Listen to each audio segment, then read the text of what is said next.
এই দাওয়াত দেওয়ার পর মক্কার মুশরিকদের গায়ে এমন ভাবে আগুন লেগেছে, মক্কার বেঈমান কাফেররা একত্রিত হয়ে আল্লাহর নবীর উপর চতুর্পাশ থেকে, ডানে বামে সামনে পিছন থেকে চতুর্পাশ থেকে পাথরের বৃষ্টি নিক্ষেপ করতে শুরু করলো। আল্লাহর নবী চোখের পানি ফেলায়া কান্দে আর ডাক দিয়া বলেন, হে মক্কাবাসী শুনো, আমি কিন্তু তোমাদের দুশমন নই, আমি তো তোমাদের মধ্য থেকেই একজন। শুনো শুনো, আমি কিন্তু তোমাদের মধ্য থেকে একজন। আমার একটা বংশ পরিচয় আছে, আমার একটা আত্মমর্যাদা আছে, আমাকে কষ্ট দিবা না, আমার উপর পাথর নিক্ষেপ করবা না। হে মক্কাবাসী, আমার কিন্তু দুনিয়াতে আব্বা নাই, আবার বিচার কে করাবে? আমি কারো কাছে বিচার দিতে পারবো না। আবার বংশের মানুষ বিরোধিতা করতেছে, আমার আপন চাচাগুলো বিরোধিতা করতেছে।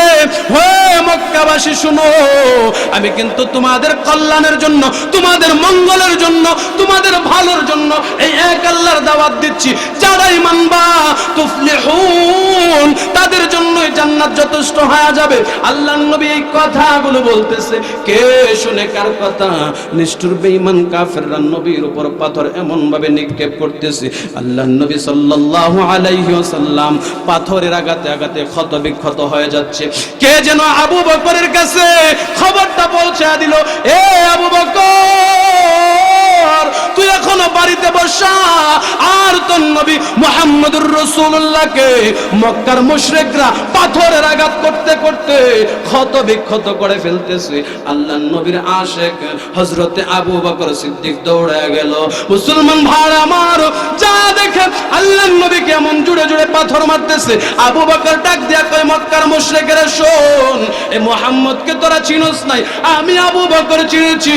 মুহাম্মদকে যারা মানবি তারাই জান্নাতি হবে। আবু বকর ডাক দিয়া বলেন, হে মক্কাবাসী, না না, মুহাম্মদের উপর আক্রমণ করো না, আঘাত করো না। কে শুনে কার কথা? আবু বকর ডাক দিয়া বলে, সিরাতের কিতাবে পাওয়া যায় আল্লাহর নবীর সাহাবী আবু বকর সিদ্দিক ডাক দিয়া বলেন, দুনিয়ার মানুষ, আমি তাকায় দেখি আল্লাহর নবীর উপর চতুর্দিক থেকে পাথর আসতেছে। আমি আবু বকর আল্লাহর নবীকে এমন ভাবে দুইটা হাত দিয়া সিনাটাকে টান টান করে বেষ্টন করে নিলাম, যেমন ভাবে শীতের মৌসুমে মানুষ চাদর দ্বারা তার নিজের শরীরটাকে আবৃত করে নেয়। আমি আবু বকর চেষ্টা করলাম আল্লাহর নবীকে এমন ভাবে আবৃত করার জন্য। আল্লাহর নবীর সাহাবী আবু বকর ডাক দিয়া বলে, রে দুনিয়ার মানুষ, আমি তাকায় দেখি আল্লাহর নবীকে বাঁচানো সম্ভব হইতেছে না। আমি নবীজির কাছ থেকে ইজাজত নিলাম, অনুমতি নিলাম, ইয়া রাসূলুল্লাহ, ওগো আল্লাহর পয়গম্বর, আপনি যদি অনুমতি দেন আমি আপনাকে আমার নিচে শোয়া দেই এবং আমি আপনার উপরে শুয়া যাই, তাহলে বেঈমান কাফেরদের আঘাত থেকে আপনাকে রক্ষা করা যাবে। মুসলমান ভাইরা আমার, মনের কান লাগায় শুনেন, মনটাকে নরম করে শুনেন। এই দুনিয়া থাকার জায়গা নয়, আজ না হয় কাল দুনিয়া থেকে চলেই যেতে হবে। যুবক ভাই শুনো, এক ফোঁটা চোখের পানি ফালাও, দেখো মায়া লাগেনি? নবীর বিরহ বেদনার কথা শুনে চোখ দিয়ে এক ফোঁটা পানি আসেনি? দুনিয়াতে বিভিন্ন সময় বিভিন্ন ভাবে টেলিভিশন দেইকা, বিভিন্ন ফিল্ম দেইকা চোখের পানি ফালাইছো না এমন যুবক? সম্মানিত, শুধু এই পৃথিবীর জমিনে আল্লাহ তাআলা আপনাকে আমাকে প্রেরণ করেছেন, পাঠিয়েছেন। কেন পাঠিয়েছেন? আল্লাহ বলেন, আনি আবুদুল্লাহ, বান্দা তুমি দুনিয়াতে যাবে, দুনিয়াতে গিয়ে আমি আল্লাহর গোলামি করবে, আমি আল্লাহর দাসত্ব করবে। আল্লাহ পাক বলেন, মানুষ শুনো, দাসত্ব কেন করবা, গোলামি কেন করবা? কারণ আমি ছাড়া দ্বিতীয় কোনো মালিক তোমাদের নেই। কারণ আমি তো তোমাকে এমন এক বস্তু থেকে তৈরি করেছি যেখানে তোমার তৈরি হওয়ার কোনো কথা ছিল না। আমি আল্লাহ তোমাকে মৃত্যু থেকে জীবিত করেছি। আল্লাহ বলেন, সুম্মা ইউমিতুকুম সুম্মা ইউহয়িকুম সুম্মা ইলাইহি তুরজাউন।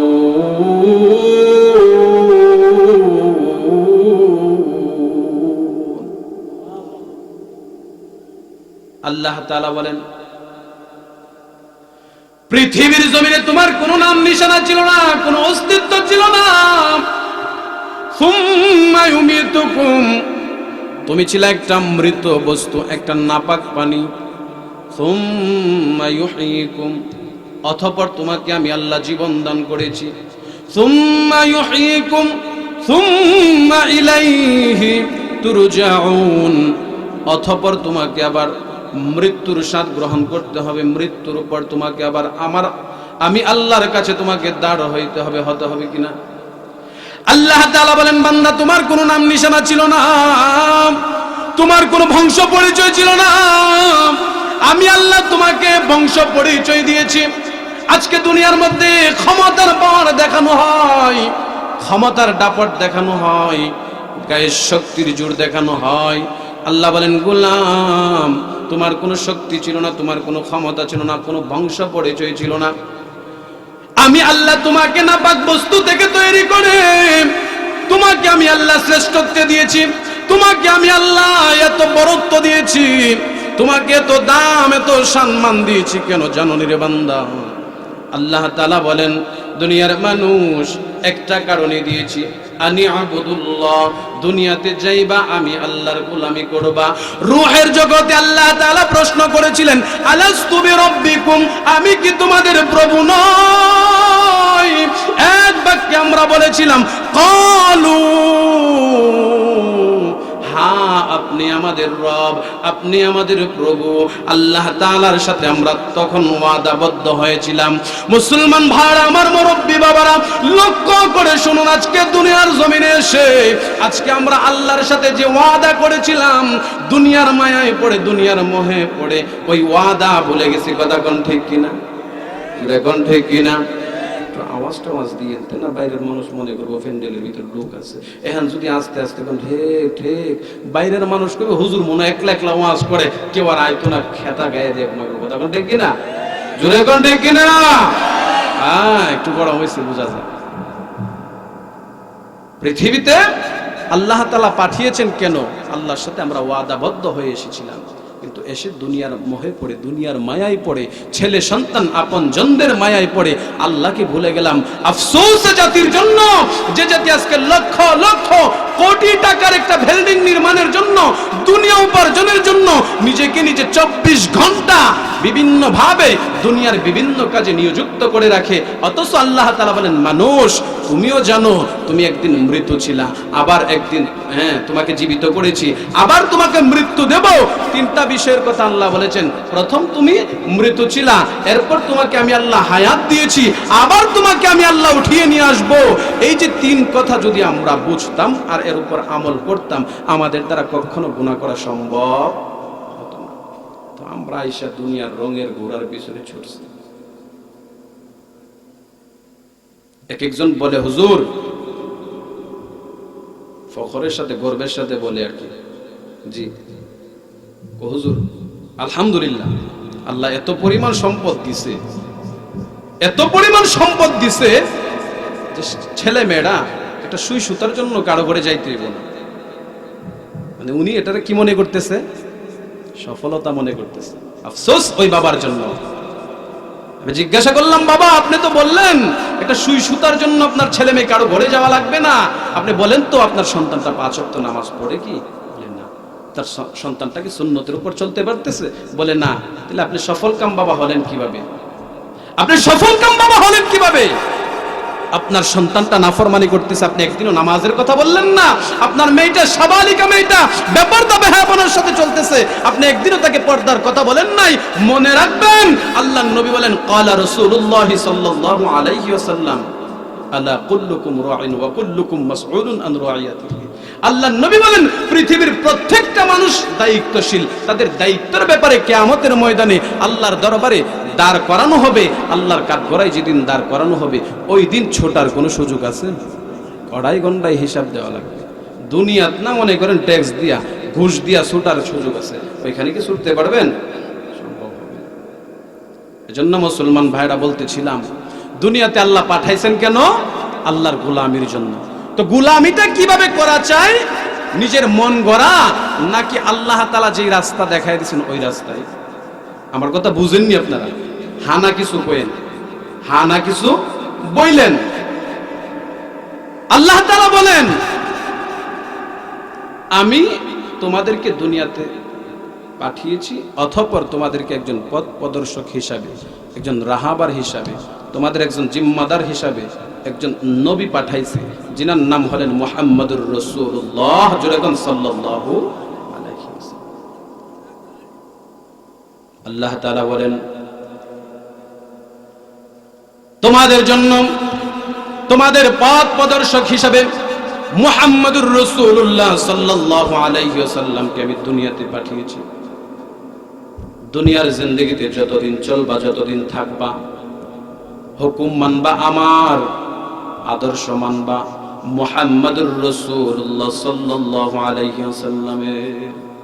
কার আদর্শ মানতে হবে? নাকি মন গড়া চললে হবে? বলেন, মন গড়া? আমরা সমাজে কিছু মানুষ দেখবেন নিজের মন গড়া দাবিতে আল্লাহ এবং আল্লাহর রাসূলকে পেতে চাই। আমি আপনাদেরকে একটু বোঝানোর চেষ্টা করতেছি, কেউ খারাপ মাইন্ডে নেবেন না। কারো বিরোধিতা করার জন্য, কাউকে খুঁচা দেওয়ার জন্য বলতেছি না। খুঁচা দেওয়া, বিরোধিতা করা এটা মুসলমানদের স্বভাব হতে পারে না। কথা কোন ঠিক কিনা? এক শ্রেণীর মোল্লা মাওলাভিরা আছে যারা মাইক পাইলেই এমন সংঘর্ষের মধ্যে মুসলমানদেরকে জড়ায়া দেয়, মনে হয় যে বেঈমান আর মুসলমানদের মধ্যে সংঘর্ষ চলতেছে। কথা কোন ঠিক কিনা? আফসোস লাগে, দুঃখ লাগে। এই ওয়াজের মঞ্চগুলো ছিল কোরআন হাদিসের মঞ্চ, হিদায়াতের মঞ্চ। এই জাতি, এই উম্মত এই মঞ্চ থেকে, এই ফ্যান্ডেলের ভিতর থেকে কোরআন হাদিসের কথা শুই না নিজের ঈমান শুধরাইবে, পরিবর্তন করবে। কিন্তু আজকে দুঃখ আফসোসের সাথে বলা লাগে, নামের শুরুতে মাওলানা ট্যাগ লাগানো, মুফতি ট্যাগ লাগানো, পীর ট্যাগ লাগানো, মাইকটা পাইলেই অমুক ওহাবি, তমুক কাফের বলে। কি বলে না? আশ্চর্যের ব্যাপার। আপনারা তো এখানে কাফেরের ফতোয়া ডেলিভারির জন্য আনা হয়েছে, আপনারা তো ওহাবি সুন্নির পরিচয় দেওয়ার জন্য আনা হয়েছে না, আনা হয়েছে বেনামাজি ব্যক্তিটাকে নামাজের দিকে নিয়ে যাওয়ার জন্য, বেপরদা বলা নারীটাকে পর্দার দিকে নেওয়ার জন্য। কথা কোন ঠিক কিনা? আফসোস লাগে মুসলমান, তাদেরকে আমরা ভাড়া করে আনি 50,000 টাকা দা, 60,000 টাকা দা। কেন আনি? ওই একজন আরেকজনের গালি দেওয়ার জন্য। আল্লাহর কসম করে বলি, ওয়াল্লাহি আল্লাহর কসম, আল্লাহর রাসূল এই উম্মতকে গালি শিখান নাই। কথা কোন ঠিক কিনা? তো অনেকে অনেক ভাবে নবীজিকে পাওয়ার জন্য এবং নবীর মাধ্যমে আল্লাহকে পাওয়ার জন্য অনেক রাস্তা বাইছা নিছে। আমি জিজ্ঞাসা করি, অনেক রাস্তায় আল্লাহ আল্লাহর রাসূলকে পাওয়া যাবে না আল্লাহ যে রাস্তায় যে মাপকাঠি দিয়েছেন সে রাস্তায় পাওয়া যাবে? জোরে কোন? এক শ্রেণীর মানুষ আছে যারা দেখবেন মহিলাদের মতো লম্বা চুল, দাড়িয়ার মুছে এক করে লাইছে, পানি খাওয়াইলে মুড়িদের আলগি দিয়ে ওঠায় পানি ডালে। না নাই? এখন আরেক শ্রেণীর লোক দেখবেন বেড়া বেড়ি একসাথে গান বাজনা করে, গাঞ্জার ধোয়ায় কিয়ামতের লক্ষণ বানায় একসাথে বেতালা হয়ে পড়ে রয়েছে। এখন ঠিক কিনা? আচ্ছা, এই যে প্রথম শ্রেণীর ব্যক্তিটা যেটা মাথার মধ্যে জটা চুল লাগাইছে, মহিলার মতো শালো কাপড় পরে ঘুরে, হেরে যদি জিজ্ঞাসা করি, এই মিয়া তুমি এই ভাব ধরছো কেন? হুজুর বুঝবেন না, এটা মারে ফতের বাপ। কি এর বাপ? এটা মূলত মরার ফতের বাপ। এখন কি এর ফতের বাপ? মরার ফতের বাপ। হেরে যদি জিজ্ঞাসা করি, উত্তর দিব, হুজুর এটা বুঝতেন না আপনারা। তার দাবি কি? আল্লাহ আল্লাহর রাসূলকে পেতে চায়। কথা কোন ঠিক কিনা? আরেক শ্রেণীর যারা একসাথে নারী পুরুষ মিলা গাঞ্জা আর মদ আর মনে করেন গান বাজনা নিয়ে ধুমধাম ছুটাইতেছে, তারে যদি জিজ্ঞাসা করেন সেও কি বলবেন? কথা কোন? আল্লাহকে পেতে চাই। এখন বলেন তো, এই যে রাস্তাগুলো, এগুলো কি আল্লাহকে পাওয়ার রাস্তা? হ্যাঁ, আল্লাহর নবী নূরের নবী গো, আপনি নবী আমার জীবনের জীবন। আছে না নাই? রাহমাতাল লিল আলামিন উম্মাতের জামিন। না না, মুসলমান এত সহজ না। রহমাতুল লিল আলামিনের ঠেকা পড়ছে না গাঞ্জাটা, যেটা গাঞ্জা টানতে টানতে তেতাবোতা হয়ে গেছে, যেটা নারী পুরুষ একসাথে গান বাজনা করতে করতে মাতাল হয়ে গেছে, এগুলার জামিনদার হওয়ার জন্য রহমাতুল লিল আলামিনের ঠেকা পড়ছে না। কথা কোন ঠিক কিনা? মন গড়া পথ। কথা কিন্তু সুন্দর। রহমাতাল লিল আলামিন, আপনি উম্মতের জামিন, আপনি নবী আমার জীবনের জীবন। কথা বলি কিনা বলি? হ্যাঁ, তাল যে উড়ে, তালের সুরে বেতালা হয়ে যায়। আমি জিজ্ঞাসা করি যে রাস্তাগুলোর কথা বললাম, এই রাস্তায় কি আল্লাহ এবং আল্লাহর রাসূলকে পাওয়া যাবে, জান্নাতে যাওয়া যাবে? মুসলমান কোন রাস্তায় পাওয়া যাবে? আল্লাহ তাআলা কোরআনে পাকের মধ্যে বলে দিয়েছেন, কুল ইন কুনতুম তুহিব্বুনাল্লাহ ফাত্তাবিউনি ইউহিব্বুকুমুল্লাহ ওয়া ইয়াগফির লাকুম যুনুবাকুম ওয়াল্লাহু গফুরুর রহিম।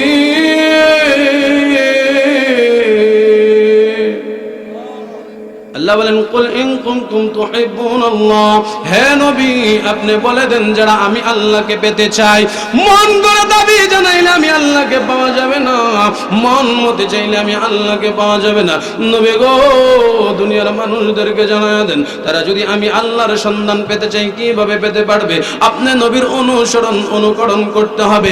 আপনি নবীর অনুসরণ অনুকরণ ব্যতীত, এই রাস্তা ব্যতীত বিকল্প কোন রাস্তা মারেফতের হতে পারে না। এই রাস্তা ব্যতীত অন্য কোন রাস্তা জান্নাতে যাওয়ার হতে পারে না। জোরে কোন ঠিক কিনা? একটাই পথ, সেই পথের নাম হলো নবীর পথ। জোরে কোন ঠিক কিনা? নবীর মধ্যে মত, তার নাম হলো উম্মত। কথা কোন ঠিক কিনা? মন গড়া চিল্লাইলে হবে না, নাকি হবে? কথা কোন ঠিক কিনা? মন গড়া চিল্লাইলে নবীর শাফাত পাওয়া যাবে, নাকি নবীর তরিকা মতে চললে? নবীর সাহাবা একরাম যেমন নবীর তরিকা মতে চলেছেন ওইভাবে চলতে হবে। তো ভাইরা আমার, মাহফিল হলো সিরাতুন নবীর মাহফিল। কিসের মাহফিল? আপনারা খারাপ লাগতেছে? আলহামদুলিল্লাহ প্যান্ডেল পড়ছে, বলেন আলহামদুলিল্লাহ। আরো মানুষ আসবে আশা করি। বয়ানে মাত্র শুরু, ঢুকতেছি এখন। ধৈর্যতার পরিচয় দিয়ে শুনবেন তো ইনশাআল্লাহ, আশা করি ভালো লাগবে। ভাইরা আমার, মাহফিল হলো সিরাতুন নবীর মাহফিল। নবীজির সিরাত সম্পর্কে আলোচনা করা, নবীজির আদর্শ সম্পর্কে আলোচনা করা। আল্লাহ রাসূল সাল্লাল্লাহু আলাইহি ওয়াসাল্লামকে সাহাবীরা কি পরিমাণ মহব্বত করতেন, কি পরিমাণ অনুসরণ করতেন। নবীজি যখন নবুয়ত পাইলেন, নবুয়ত প্রাপ্ত হওয়ার পর আল্লাহ নবী সাল্লাল্লাহু আলাইহি ওয়াসাল্লাম গোপনে গোপনে কালেমার দাওয়াত দেন। কিভাবে? গোপনে গোপনে কালেমার দাওয়াত দেন। এমন করতে করতে নবীজির দরবারে প্রায় 25 জন মানুষ কালেমা পড়ে মুসলমান হয়েছেন। জোরে কোন সুবহানাল্লাহ। আল্লাহ নবী তাদের জন্য একটা ঘর নির্মাণ করেছেন, যে ঘরটার নাম হলো দারুল আরকাম। নবীর জামানায় এটা একটা মাদ্রাসা হিসেবে ছিল। 25 জন তখন কি করতেন? এটার মধ্যে শিক্ষা গ্রহণ করতেন, দ্বীন ইসলাম সম্পর্কে ধারণা রাখতেন, শিখতেন। তো আল্লাহ নবী সাল্লাল্লাহু আলাইহি ওয়াসাল্লাম তাদেরকে নিয়েই চলতেছেন। মুসলমান ভাইরা আমার, লক্ষ্য করে শুনুন। একদিনের ঘটনা, আল্লাহ নবী সাহাবা ইকরামদেরকে নিয়ে এভাবে বসে আলোচনা করতেছেন। সাহাবীরা, শুনো, পৃথিবীর জমিনে প্রত্যেকটা মানুষের কাছে 3টা বস্তু দামি, 3টা বস্তু প্রিয়। কয়টা বস্তু? 3টা। 1 নাম্বার, তার নিজের জান তার কাছে কি প্রিয়। কেউ কি সামরে যাইতো গা? 2 নাম্বার, তার উপার্জিত সম্পদ, তার উপার্জিত সম্পদ তার কাছে অধিক প্রিয়। 3 নাম্বার, আল্লাহ নবী বলেন তার সন্তান, তার আওলাদ তার কাছে কি প্রিয়। নবীজি বলেন এই 3টা বিষয়। কয়টা বিষয়? 3টা বিষয় পৃথিবীর মানুষের কাছে দামি, প্রিয়, বরকতময়। এই 3টা বিষয় আমি নবীর পিছনে এবং আল্লাহর দ্বীনে এলাহির পিছনে যারা কুরবানি করতে পারবা, তারাই পূর্ণাঙ্গ মুমিন হতে পারবা। জোরে কোন ঠিক কিনা? لا يؤمن أحدكم حتى أكون أحب إليه من والده وولده والناس أجمعين। আল্লাহ নবী বলেন তোমার জান মাল, মা বাবা, আপন জনের চেয়ে বেশি আমি নবীকে যতক্ষণ পর্যন্ত মহব্বত না করতে পারবা, ততক্ষণ পর্যন্ত মুসলমান হতে পারবা। মুসলমান ভাইরা, নবী যখন এমন ভাবে কয়েকজনকে কালেমা পড়ায় মুসলমান বানাইলেন, হঠাৎ করে আল্লাহ নবীর ভিতরে একটা উদ্ভূতি জাগলো যে আমি উচ্চ কণ্ঠে দ্বীনের দাওয়াত দেব। সুবহানাল্লাহ। এই মনোভাব নিয়ে মক্কার মুশরিকদের কাফেরদেরকে মুসলিম বানানোর উদ্দেশ্যে কাবা চত্বরে দাঁড়ায় আল্লাহর নবী খানায়ে কাবার সামনে দাঁড়ায় উচ্চ আওয়াজে উচ্চ কণ্ঠে ডাক দিয়া বলতেছেন, ইয়া আইয়ুহান নাস ক্বালু লা ইলাহা ইল্লাল্লাহ তুফলিহুন। আল্লাহর নবী খানায়ে কাবার সামনে দাঁড়ায় উচ্চ কণ্ঠে ডাক দিয়া বলে, হে মক্কাবাসী, হে লোক সকল শুনো, ক্বালু আমি কি বলি তোমরা শুনো, লা ইলাহা ইল্লাল্লাহ তুফলিহুন, এক আল্লাহর উপর ঈমান আনো, মূর্তির পূজা ছেড়ে দাও, গাছের পূজা ছেড়ে দাও, মাছের পূজা ছেড়ে দাও। এ দুনিয়ার মানুষ শোনো, 360 দেব-দেবীর পূজা ছেড়ে দাও। আল্লাহর নবী খানায়ে কাবার সামনে দাঁড়ায় এক আওয়াজে ডেকে ডেকে বলতেছেন, ক্বালু বলো লা ইলাহা ইল্লাল্লাহ তুফলিহুন, এটাই তোমার জন্য জান্নাতে যাওয়ার যথেষ্ট হয়ে যাবে। মুসলমান ভাইরা আমার, আল্লাহর নবী যখন এই দাওয়াতটা খানায়ে কাবার সামনে দাঁড়ায় দিতে শুরু করলেন, এর যুবক ভাই, মুরব্বী বাবা, পর্দার অন্তরালের মা, লম্বা সময় আলোচনা করব না, মনের কান লাগায় শুনো। এই গভীর রজনীতে দিলটাকে নরম করে শোনার চেষ্টা করো। আল্লাহর নবী যখন খানায়ে কাবার সামনে দাঁড়ায় বললেন, ক্বালু বলো লা ইলাহা ইল্লাল্লাহ তুফলিহুন, এই যে কালিমাটা তোমরা পড়ে নাও, এক আল্লাহর উপর ঈমান আনয়ন করো, এটাই তোমার নাজাতের জন্য যথেষ্ট হবে। আল্লাহর নবী সাল্লাল্লাহু আলাইহি ওয়াসাল্লাম এই দাওয়াত দেওয়ার পর মক্কার মুশরিকদের গায়ে এমন ভাবে আগুন লেগেছে, মক্কার বেঈমান কাফেররা একত্রিত হয়ে আল্লাহর নবীর উপর চতুর্পাশ থেকে, ডানে বামে সামনে পিছন থেকে, চতুর্পাশ থেকে পাথরের বৃষ্টি নিক্ষেপ করতে শুরু করলো। আল্লাহর নবী চোখের পানি ফালায়া কান্দে আর ডাক দিয়া বলেন, হে মক্কাবাসী শুনো, আমি কিন্তু তোমাদের দুশমন নই, আমি তো তোমাদের মধ্য থেকেই একজন। শুনো শুনো, আমি কিন্তু তোমাদের মধ্য থেকে একজন। আমার একটা বংশ পরিচয় আছে, আমার একটা আত্মমর্যাদা আছে, আমাকে কষ্ট দিবা না, আমার উপর পাথর নিক্ষেপ করবা না। হে মক্কাবাসী, আমার কিন্তু দুনিয়াতে আব্বা নাই, আবার বিচার কে করাবে? আমি কারো কাছে বিচার দিতে পারবো না। আবার বংশের মানুষ বিরোধিতা করতেছে, আমার আপন চাচাগুলো বিরোধিতা করতেছে। হে মক্কাবাসী শুনো, আমি কিন্তু তোমাদের কল্যাণের জন্য, তোমাদের মঙ্গলের জন্য, তোমাদের ভালোর জন্য এই এক আল্লাহর দাওয়াত দিচ্ছি। যারাই মানবা তুফলিহুন, তাদের জন্যই জান্নাত যথেষ্ট হয়ে যাবে। আল্লাহর নবী এই কথাগুলো বলতেছে, কে শুনে কার কথা? নিষ্ঠুর বেঈমান কাফেররা নবীর উপর পাথর এমন ভাবে নিক্ষেপ করতেছে, আল্লাহর নবী সাল্লাল্লাহু আলাইহি ওয়াসাল্লাম পাথরের আঘাতে আঘাতে ক্ষত বিক্ষত হয়ে যাচ্ছে। কে যেন আবু বকরের কাছে খবরটা পৌঁছে দিল, এ আবু বকর, তুই এখনো বাড়িতে বসা, আর তোর নবী মুহাম্মদুর রাসূলুল্লাহকে মক্কার মুশরিকরা পাথরের আঘাত করতে করতে ক্ষত বিক্ষত করে ফেলতেছে। আল্লাহর নবীর আশিক হযরতে আবু বকর সিদ্দিক দৌড়ে গেল। মুসলমান ভাই আমার, যা দেখে আল্লাহর নবী কেমন জুড়ে জুড়ে পাথর মারতেছে, আবু বকর ডাক দিয়া কয়, মক্কার মুশরিকেরা শোন, এই মুহাম্মদকে তোরা চিনোস নাই, আমি আবু বকর চিনেছি। মুহাম্মদকে যারা মানবি তারাই জান্নাতি হবে। আবু বকর ডাক দিয়া বলেন, হে মক্কাবাসী, না না, মুহাম্মদের উপর আক্রমণ করো না, আঘাত করো না। কে শুনে কার কথা? আবু বকর ডাক দিয়া বলে, সিরাতের কিতাবে পাওয়া যায়, আল্লাহর নবীর সাহাবী আবু বকর সিদ্দিক ডাক দিয়া বলেন, দুনিয়ার মানুষ, আমি তাকায়া দেখি আল্লাহর নবীর উপর চতুর্দিক থেকে পাথর আসতেছে। আমি আবু বকর আল্লাহর নবীকে এমন ভাবে দুইটা হাত দিয়া সিনাটাকে টান টান করে বেষ্টন করে নিলাম। যেমন ভাবে শীতের মৌসুমে মানুষ চাদর দ্বারা তার নিজের শরীরটাকে আবৃত করে নেয়, আমি আবু বকর চেষ্টা করলাম আল্লাহর নবীকে এমন ভাবে আবৃত করার জন্য। আল্লাহর নবীর সাহাবী আবু বকর ডাক দিয়া বলে, রে দুনিয়ার মানুষ, আমি তাকায় দেখি আল্লাহর নবীকে বাঁচানো সম্ভব হইতেছে না। আমি নবীজির কাছ থেকে ইজাজত নিলাম, অনুমতি নিলাম, ইয়া রাসূলুল্লাহ, ওগো আল্লাহর পয়গম্বর, আপনি যদি অনুমতি দেন আমি আপনাকে আমার নিচে শোয়া দেই এবং আমি আপনার উপরে শুয়া যাই, তাহলে বেঈমান কাফেরদের আঘাত থেকে আপনাকে রক্ষা করা যাবে। মুসলমান ভাইরা আমার, মনের কান লাগায় শুনেন, মনটাকে নরম করে শুনেন। এই দুনিয়া থাকার জায়গা নয়, আজ না হয় কাল দুনিয়া থেকে চলেই যেতে হবে। যুবক ভাই শুনো, এক ফোঁটা চোখের পানি ফালাও, দেখো মায়া লাগেনি? নবীর বিরহ বেদনার কথা শুনে চোখ দিয়ে এক ফোঁটা পানি আসেনি? দুনিয়াতে বিভিন্ন সময় বিভিন্ন ভাবে টেলিভিশন দেইকা, বিভিন্ন ফিল্ম দেইকা চোখের পানি ফালাইছো, আছে না নাই? এমন যুবক যখন দেখে চোখ দিয়ে পানি বের আছে না নাই?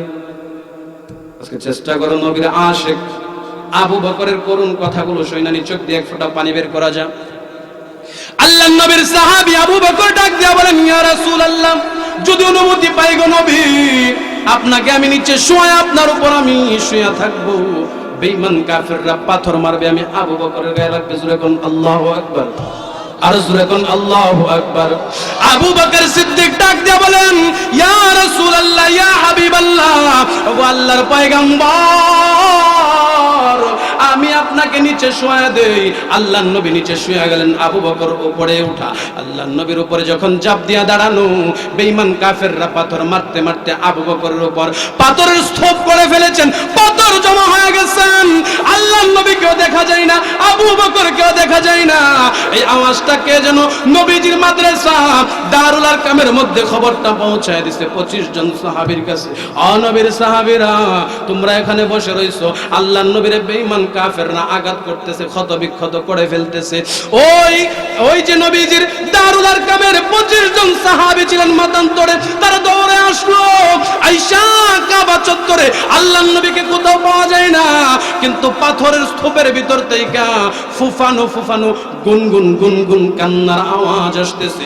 তাকায় দেখে আল্লাহর নবীর চেহারা দেখা যায় না, আল্লাহর নবীর মাথা মুবারক দেখা যায় না, আবু বকরের মাথাটা দেখা যায়, জবান দিয়ে শুধু গুনগুন গুনগুন কান্না আসতেছে।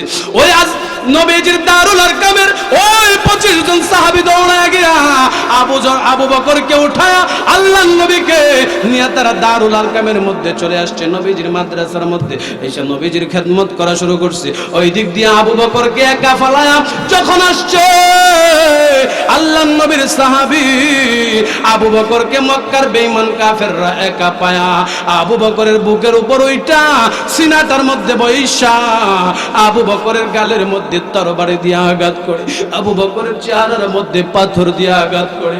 আবু বকর ডাক দিয়া বলে, এ মক্কার বেঈমান কাফেররা, এক আল্লাহর উপর ঈমান এনেছি, এই জন্য বুঝি আজকে আমার এই অবস্থা, করুণ অবস্থা। মক্কার বেঈমান কাফেররা শুনো, ওয়াল্লাহি আল্লাহর কসম করে বলি যে আল্লাহর উপর ঈমান এনেছি, জীবন যাবে, মারা যাব, শহীদ হয়ে যাব, শাহাদাতের পেয়ালা পান করব, তারপরেও এক আল্লাহর উপর থেকে ঈমান ছাড়ব না। জোরে কোন সুবহানাল্লাহ। মক্কার বেঈমান কাফেররা আবু বকরকে একা পাইয়া এত পরিমাণ নির্যাতন করতেছে, আবু বকর সিদ্দিক রাদিয়াল্লাহু তাআলা আনহু বারবার বেহুশ হয়ে যায়, আবার যখন হুঁশ ফিরে আবার বেঈমান কাফেররা মারতেছে। এমন করে করে একবারে আবু বকরের নিঃশ্বাস বন্ধ হয়ে গেছে। মক্কার বেঈমান কাফেররা মনে করেছে আবু বকর বোধহয় মারা গেছে, তার ভয়ে তারা দৌড়ায় পলায়ন করেছে। কে যেন আবু বকরের মার কাছে গিয়া কয়, হে আবু বকরের মা, তখন আবু বকরের মা মুসলমান হয় নাই, তোমার সন্তান কাবা চত্বরের মধ্যে বেঈমান কাফেররা মারতে মারতে বেহুশ করে ফেলেছে, হতে পারে তোমার সন্তান দুনিয়ার বাড়ি ত্যাগ করেছে। আবু বকরের মা দৌড়ে এসে তাকায় দেখে আবু বকর সিদ্দিক একা একা জমিনের মধ্যে পড়ে রয়েছে, শ্বাস নিঃশ্বাস বন্ধ হয়ে গেছে, অচেতন অবস্থায় পড়ে রয়েছে। আল্লাহর নবীর সাহাবী আবু বকরকে বাড়িতে নেওয়া হয়। আল্লাহর নবীর সাহাবী আবু বকরের মা মাতার পাশে শিয়রের পাশে দাঁড়ায়া এক পেয়ালা দুধ নিয়ে দাঁড়ায় রয়েছে। আল্লাহর নবীর সাহাবী আবু বকরের মার ধারণা হলো আবু বকরের হুঁশ ফিরার পর, জ্ঞান ফিরার পর আবু বকরকে এক পেয়ালা দুধ পান করে সুস্থ স্বাভাবিক পড়ে আবু বকরকে বুঝাইবো, আবু বকর মুহাম্মদের সঙ্গ ছেড়ে দাও, মুহাম্মদের সঙ্গ লাভ করো না, না হয় দুনিয়ার বাড়ি ত্যাগ করতে হবে। মা এই চিন্তা চেতনা নিয়ে ওই আল্লাহর নবীর সাহাবী আবু বকরের সামনে দাঁড়ানো। আবু বকর সিদ্দিক রাদিয়াল্লাহু তাআলা আনহু বলেন, এরে দুনিয়ার মানুষ, আমার যখন হুঁশ ফিরল আমি আমার মার পাশে বসা, আমার মা আমাকে বসায় বলতেছেন, আবু বকর এই পেয়ালা দুধগুলো পান করো। আবু বকর ডাক দিয়া কয়, আম্মা জান, না না, এই দুধ আমার ভিতরে যাবে না। কেন রে সন্তান? বলে মুহাম্মদুর রাসূলুল্লাহ কোথায় আছে? আল্লাহর নবীর সন্তান যতক্ষণ আমি না পাবো আমি আবু বকর একটা দানা পানিও মুখে দেব না। মা কিন্তু বেদরমি, মা সন্তানরে বুঝায়, এই সন্তান তাকায় দেখ আজকে মুহাম্মদের সঙ্গ লাভ করার কারণে বেঈমান কাফেররা তোকে কি পরিমাণ নির্যাতন করেছে। আমি মা বলেছি মুহাম্মদের সঙ্গ ছেড়ে দে, আর না হয় দুনিয়া থেকে বেঈমান কাফেররা তোকে একবারে মৃত্যুর পেয়ালা পান করায়া দেবে। আবু বকর সিদ্দিক চোখের পানি ফেলায় কয়, মা দুনিয়া ছাড়তে পারি, দুনিয়ার বাড়ি গাড়ি ছাড়তে পারি, ও মা তোমাকেও ছাড়তে পারি, মা তোমার প্রতি মায়ার শ্রদ্ধা রেখে বলে তোমাকেও ছাড়তে পারি গো মা, কিন্তু আমি আমার নবী রাহমাতুল লিল আলামিনকে ছাড়তে পারবো না। আমার নবীর সন্ধানটা একটু দিবানি। কে যেন ডাক দিয়া কয়, আবু বকরের মা, আবু বকরকে নিয়ে নবীজির মাদ্রাসা দারুল আরকামে চইলা যাও। আল্লাহর নবী দারুল আরকামের মধ্যে বসা। আল্লাহর নবীর সাহাবী আবু বকর সিদ্দিককে যখন ওই দারুল আরকামের মধ্যে নেওয়া হয়, আল্লাহর নবীর কাছে গিয়া নবীকে সালাম দিয়া মুসাফা করে বলতেছেন, আল্লাহর নবী গো, আমি দুই খানায় কাবার চত্বরে পড়া ছিলাম, আপনি নবীর চেহারাটা দেখার জন্য পাগল পারা হয়েছিলাম। আল্লাহর নবী ডাক দিয়া বলে, এ আবু বকর আয় আয়, রাহমাতুল লিল আলামিনের বুকে আয়। রে আবু বকর, তুই আজকে যে ভালোবাসার বহির প্রকাশ ঘটাইলি, আবু বকর মনে রাখবা কিয়ামতের ময়দানে আমি আল্লাহ একা জান্নাত, আমি নবী একা জান্নাতে যাব না, তুমি আবু বকরকে নিয়ে জান্নাতে যাবো। যখন সুবহানাল্লাহ। মুসলমান ভাইরা আমার, এই ছিল নবীদের মহব্বতের বহির প্রকাশ, সাহাবায়ে কেরামদের মহব্বতের বহির প্রকাশ। মুসলমান ভাইরা আমার, শুধু কি তাই নাকি? আল্লাহর নবীর এক একটা আদেশকে, এক একটা বাণীকে সাহাবায়ে কেরাম নিজের জীবনের সবচেয়ে বড় সম্পদ মনে করতেন। আজকে তো আমাদের কাছে নবীজির হাদিসের কোনো গুরুত্ব নাই, সুন্নাহর কোনো গুরুত্ব নাই, মন মতে মন গড়া চলতেছি। না না, নবীর জামানায় ছোট্ট ছোট্ট বাচ্চারাও চাইতো আল্লাহর নবী যদি আমার একটা আদেশ করতো, নবীজির ওই আদেশটা মেনে আমি জান্নাতের মেহমান হয়ে যাইতাম। জোরে কোন সুবহানাল্লাহ। এমন একজন বাচ্চা সাহাবী, নাম তার হযরত তালহা রাদিয়াল্লাহু তাআলা আনহু, বাবার নাম ছিলেন বারা রাদিয়াল্লাহু তাআলা আনহু। আল্লাহর নবীর দরবারে বাপ বেটা একসঙ্গে গেছে, নবীজির দরবার থেকে তালিম গ্রহণ করা। সন্তান বাবার হাতে ধরে চলে যাইতেছে, যুবক ভাই, আজকে তো তুমি দুনিয়ার মধ্যে বিভিন্ন খেলোয়াড়দের মহাব্বত অন্তরে জন্মাইছো, আজকে তো তুমি বিভিন্ন নায়ক নায়কদের মহাব্বত অন্তরে জমাইছো, কিন্তু নবীর জামানায় ছোট্ট ছোট্ট সাহাবীরা কি পরিমাণ মহাব্বত নবীর জন্য ছিল শুনো।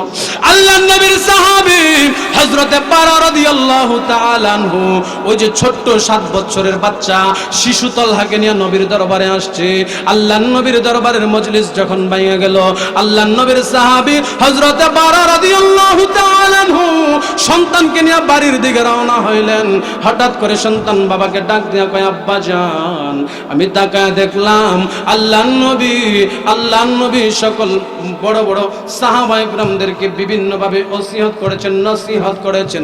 ওগো আব্বা জান, আমারও মনে চায় আল্লাহর নবীর কাছ থেকে একটা উপদেশ গ্রহণ করার জন্য, যে উপদেশটা গ্রহণ করে মৃত্যুবরণ করলে জান্নাত যাওয়া যাবে, এমন একটা উপদেশ গ্রহণ করতে চাই। সুবহানাল্লাহ। জোরে কোন সুবহানাল্লাহ, আরো জোরে কোন। এখনের ওয়াজটা একটু হিট হইব, কি হইব? হিট হইব, শুনতে হইব মনোযোগ দিয়া। এর আগে একবার জোরে কইতে হইব আল্লাহু আকবার। শরীরের শক্তি দিয়ে বলতে হবে জোরে কোন আল্লাহু আকবার। হযরতে তালহা রাদিয়াল্লাহু তাআলা আনহু চোখের পানি ফেলা কান্দার ডাক দিয়া কয় আব্বা জান আমারে আবার নবীর দরবারে নিয়ে যান। আল্লাহর নবীর দরবারে যখন নিয়ে যাওয়া হয় ছোট্ট তালহা ডাক দিয়া কয় ইয়া রাসূলুল্লাহ ইয়া হাবিবাল্লাহ ও আল্লাহর পয়গম্বর দেখেছি আপনার বড় বড় সাহাবাদেরকে দ্বীনের দাওয়াত দিয়েছেন তালিম দিয়েছেন নবী গো আমার একটা নসিহত করেন না যে নসিহতটা আমার জীবনের জন্য কাফি হয় যথেষ্ট হয়।